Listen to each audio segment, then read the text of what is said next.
You know, that moment when you're just like, what happened to my body? This isn't right. How do I fix it?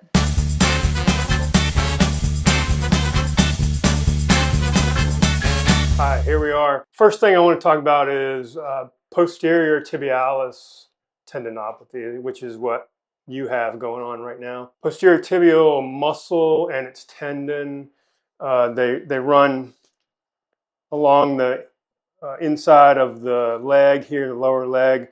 This bone right here is called the medial malleolus, and that tendon runs under behind that malleolus and attaches to the some bones down here in the foot. When you hit your foot on the ground in the initial stance phase, so you're loading that foot, you get some dorsiflexion, which is like the bending forward of the ankle like that, and that foot gets loaded with a lot of force, up to 8 times body weight.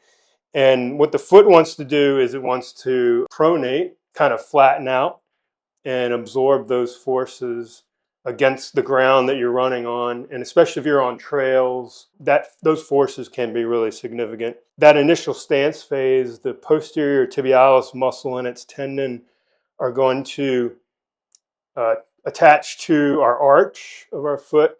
So as we start to flatten out our foot, the tendon and the muscle have to contract eccentrically, which means the muscle and tendon are contracting and lengthening. Okay. The next phase of running is going to be the push off, where you kind of go up onto your toe to push off. In that case, the muscle is going to and the tendon are going to contract concentrically, meaning they're going to shorten.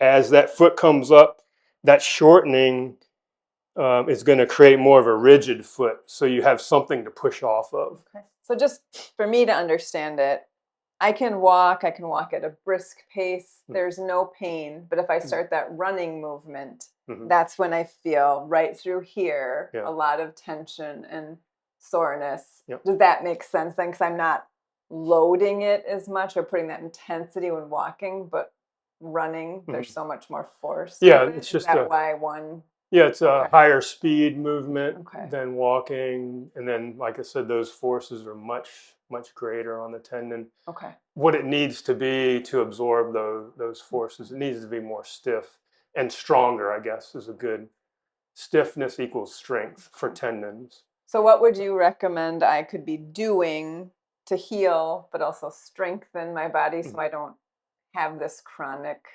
issue? So pain is a good topic to touch on first. Okay. What you want to do with rehabilitating a tendon is you do want pain to be your guide. And what I mean by that is, say, for example, an acceptable level of pain to you, something you can tolerate when you're running is 5 out of 10, say, for example. And maybe even during exercises to try to rehabilitate this tendon, you might say that you're at a 5 out of 10. Okay. Okay. That's acceptable for you. What you want to focus on, though, is do you have pain during the exercise? And is it tolerable? Okay. The next thing is, do you have pain after the exercise?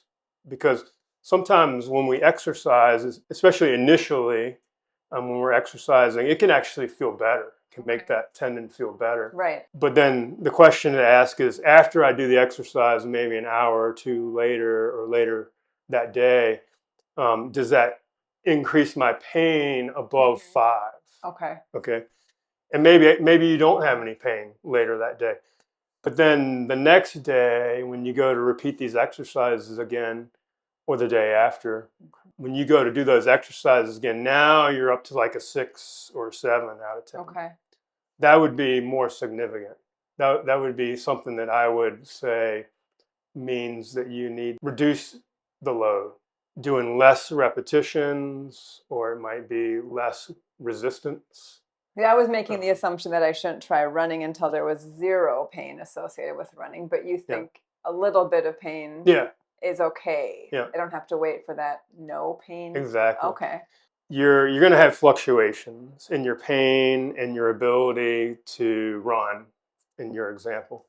But we want those fluctuations to gradually be moving up the scale instead of spiraling down. We want to spiral up. Also, I think tendinopathy is something that it can be difficult it's not easy to rehabilitate because tendons don't have a great blood supply compared to the muscles.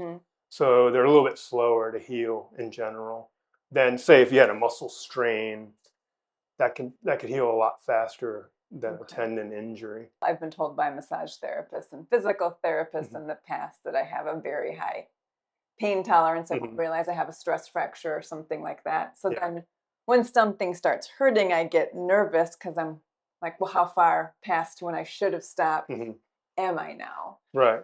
There are some studies that have suggested that people who run with a more narrow stance develop these posterior tibialis tendinopathies more frequently. So that's just something to be aware of. And there was a study I read about that it suggested that during the rehab process, if a person ran with a little bit wider. I'm running on railroad track. As I read. Yeah. So I have a high arch. Do you think I should get arch support in my if shoes? If you had a shoe, I wouldn't recommend going out and necessarily getting custom orthotics or anything like that, but because hopefully it'll just be temporary. And but maybe if you have a shoe insert that has a little bit higher arch, it might take some of that strain. The safest thing to do right off the bat is isometric contractions. So what would be an isometric contraction for this? Yeah. So it would be like where you might do like a single leg. So you would use, say the right leg was your bad leg. So you would hold on to something and you'd come up on your good leg like that, and then you'd put that foot down, and then you're going to shift your weight onto it like that. And then you're just going to hold it. So like an isometric single leg calf raise. Yeah. I had been doing that, but then it felt like the pain was getting worse. But now I've learned from you that I just need to dial it back. Maybe not every day then. Yeah. And it depends. Long. The other thing is too, if I get in that position, so I'm at my full plantar flexion right now. That's as far as I can go. If that bothers me, I might just lower it a little bit. Maybe not go to the end range. Maybe go halfway. Because it wasn't hurting during when I was doing it, but it was the next day. So just taking that into consideration makes sense now that you've said that I need to see if the pain's getting worse. Because I have a slant board at home. So would that be, like I was doing an isometric on there where I'd put it up like that and hold it on the slant board. Is that good or so something the opposite of the calf raise though? Something like that. Just like that. You might take like a wedge or slant board like this, and then then you're going to be doing a deficit. So what but you would both do, are good for that. So if you were going to go through like a concentric motion, you're going through a greater range because you're on that slant. Does that make sense? Oh, so you would want to do a calf raise on it still. You won't want to. As opposed to this. Okay. I might be able to do 25 reps on a single leg like that. But if I want to like increase the intensity, I could get onto something like this. Now I'm going through a greater range of motion. But you don't think just standing on the slant board is what I need to do? That's not going to be benefiting that area? It'll benefit. Yeah, it'll benefit. Yeah, you can do those. Is that what you're talking about? Yes, yes. Like I just before I was running each day, I was just going on this for like 30 seconds at a time and just. Oh, you're stretching. Stretching. Oh, okay. Yeah, I didn't know if that was helpful or not. Yeah, stretching. I want to make sure everything I'm doing is productive, not counterproductive. Yeah. So you might do some heavy, slow resistance. So you might start off with the isometric, and that's going to help you warm up and prepare you for the slow, heavy workout. And that's going to be something where, like we talked about, you might start on the floor, just doing you could do double leg, and then the progression would be the single leg, and the progression from that would be on a slant like that. And what you would want to do is about 3 seconds up and then 3 seconds down. Okay. But that's going to be the reason we want to do it slowly is because that's safer right in the beginning. Don't feel like it's just, you can only do this. Okay. And you can't make adjustments. And you were going to show something with a band, but is that more advanced that I shouldn't do yet? Or is that something I could start incorporating? Yeah, the band is something you can start incorporating right away. So we would start you off a band right there, and then you would, like, say, attach it. Tie it onto something. Tie it onto something like that. Yep, you're doing it right. You're plantar flexing, and then you're pushing that foot that way. You're adducting. Yes, it readjust. Recalculating. Yeah. All right. So plantar flex. Okay. It doesn't hurt. It doesn't feel any different from the other side. So that's good. It's working good. Yeah, try it. Just make it. You have something to leverage off of. I was just feeling really good. It was working my inner thighs too.